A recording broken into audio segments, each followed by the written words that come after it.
અને કૃષ્ણ પાછા 5 ડગલા ચાલ્યા ને માં યશોદાએ કહ્યું, કૃષ્ણ કૃષ્ણ પાછા વળ્યા, બોલ માં શું છે? અને પેલી બાજુથી નંદ બાબા કહે, એ યશોદા જલ્દી કૃષ્ણને મોકલ, જલ્દી મોકલ. કૃષ્ણએ કહ્યું, બાબા આવું છું.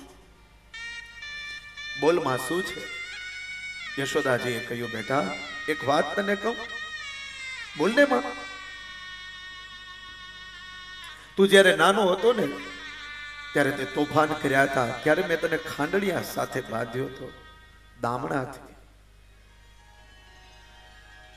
કૃષ્ણે જે ધોતી પહેરી હતી ને એ દૂર કરીને બતાવ્યું, માં એ દામણાના આકા હજી આ શરીર ઉપર છે, જોઈ લે. યશોદાજીએ કહ્યું, બેટા હું તને એટલું કહું છું કે ત્યારે તે તોફાન કર્યા હતા, મેં તને દામણાથી બાંધ્યો તો આ વાત તારા મગજમાંથી કાઢી જાજે અને ભૂલી જાજે બેટા કે મેં તને દામણાથી બાંધ્યો તો, દોરડીથી બાંધ્યો તો.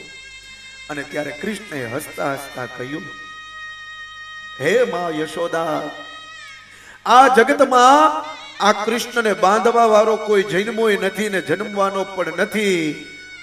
એક જ વ્યક્તિ જન્મી છે ને એમ છો તું માં, જેને મને જન્મ આપ્યો છે, જેને મને મોટો કર્યો છે.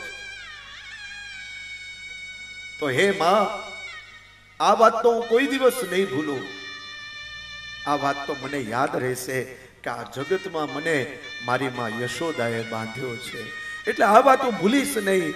એમ કરી માં યશોદાને આલિંગન આપી અને કૃષ્ણ ગયા છે દોડતા, રથમાં બેઠા. ધીરે ધીરે ધીરે ધીરે રથ ચાલવા લાગ્યો.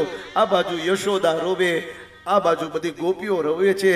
અરે મારા વાલા, ગૌશાળામાં રહેલી ગાયો પણ બાંભરવા લાગી છે, રોવા લાગી છે કે કૃષ્ણ અમને છોડીને જાય છે, આવતીકાલથી અમારી સાથે કોણ હશે?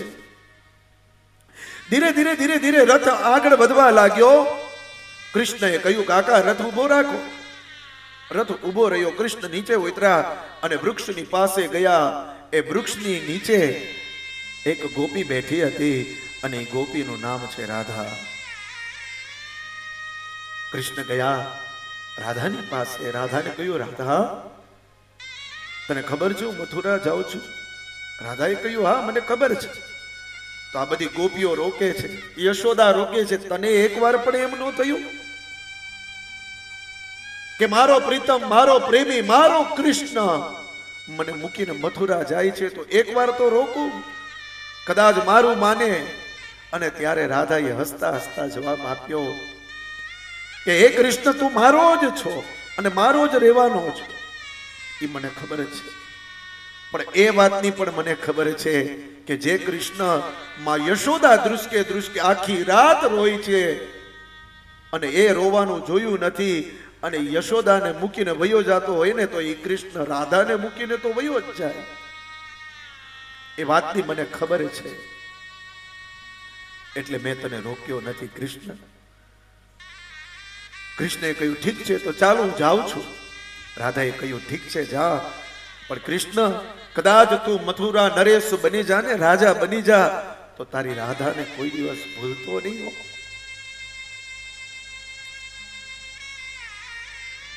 કૃષ્ણએ કહ્યું, રાધા સવારે જાગું અને રાત્રે સૂવું ને ત્યાં સુધી આ મુખાર વિંદમાં એક જ નામ હોય છે, રાધા રાધા રાધા રાધા રાધા રાધા રાધા રાધા. આ રાધા નામની જે રસધારા છે એ રસધારાને તો હું ક્યાંથી ભૂલું? રાધા તું મારું હૃદય છો, હું તને કોઈ દિવસ ન ભૂલું. પણ તને એક વચન આપું છું કે આ સંસારમાં, આ જગતમાં આ કૃષ્ણને નામ કૃષ્ણને યાદ કરશે ને એની પહેલા લોકો આ જગતમાં રાધાને યાદ કરશે. એટલા માટે સૌથી પહેલું નામ આવે છે રાધા અને પછી નામ આવે છે કૃષ્ણ. રાધા કૃષ્ણ, રાધા કૃષ્ણ, રાધા કૃષ્ણ.